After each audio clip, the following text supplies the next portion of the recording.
One day, Europe was attacked from inside, and a Europe which had become Christian suddenly lost its Christianity.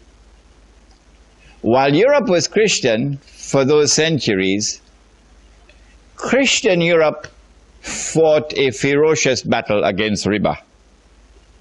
Yeah, Christian Europe against riba. In fact, one of the best books on riba ever written was written by a British sheikh. What was his name? Shakespeare, correct. William Shakespeare. Which book? Which book? Merchant of Venice. Merchant of Venice. I will not have the time in this lecture, otherwise you have to give me 3 hours, to explain to you the brilliance of William Shakespeare in Merchant of Venice. But you'll get it, that analysis is there in my big book on riba.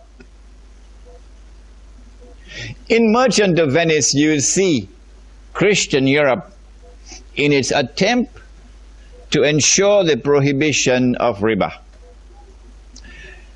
There is another book, not as famous as William Shakespeare's, but this one is also a classic. Take a note of it. You might want to search for it in the library. The name of the book is Religion and the Rise of Capitalism. I would make this compulsory reading in Darul Uloom. Oh yes. Religion and the Rise of Capitalism by an author whose name is R.W. Tawney, T-A-W-N-E-Y. And in this book, Tawney records the Christian struggle against riba in Europe. But when the French Revolution occurred, the back of the Christian church was broken in Western Europe. And when was it broken in Eastern Europe? Which revolution? Bolshevik Revolution. How come we're only getting the answers from this corner? The Bolshevik Revolution broke the back of the Christian church in Eastern Europe, in Russia. When once the back of the Christian church was broken in Europe, the Jews were delighted. The Jews were delighted. Because the Christians had been waging a terrific war against the Jews for centuries in Europe.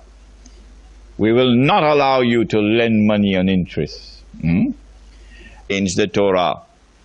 Now, with the French Revolution, an economy based on riba emerges in Europe for the first time.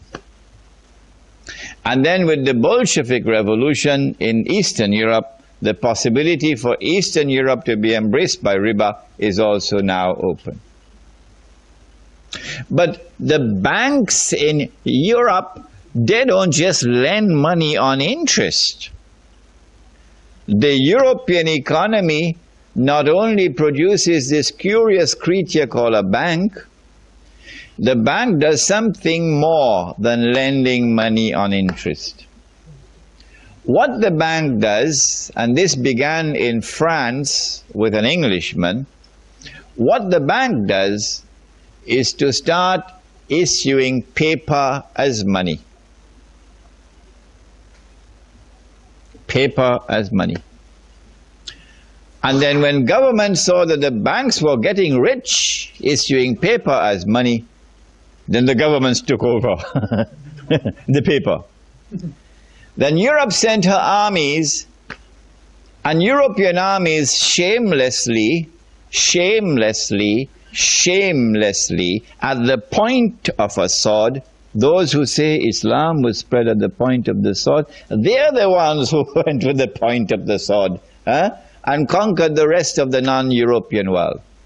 And so a white world order emerges at the point of the sword, in which Europe now rules the world.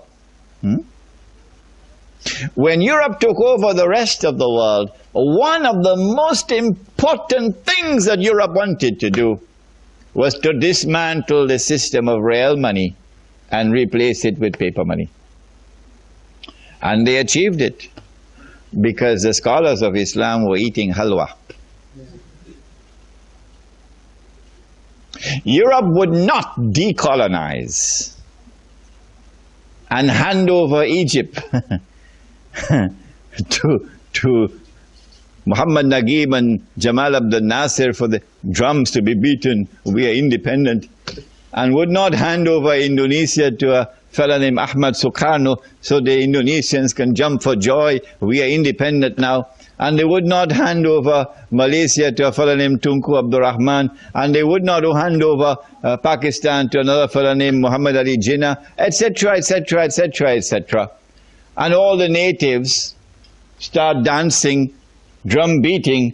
We have something called independence, while Europe is laughing its head behind the wall.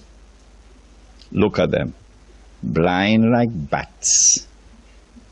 Europe would not decolonize until Europe was ensured that a new financial system was in place in which real money was now replaced by paper money.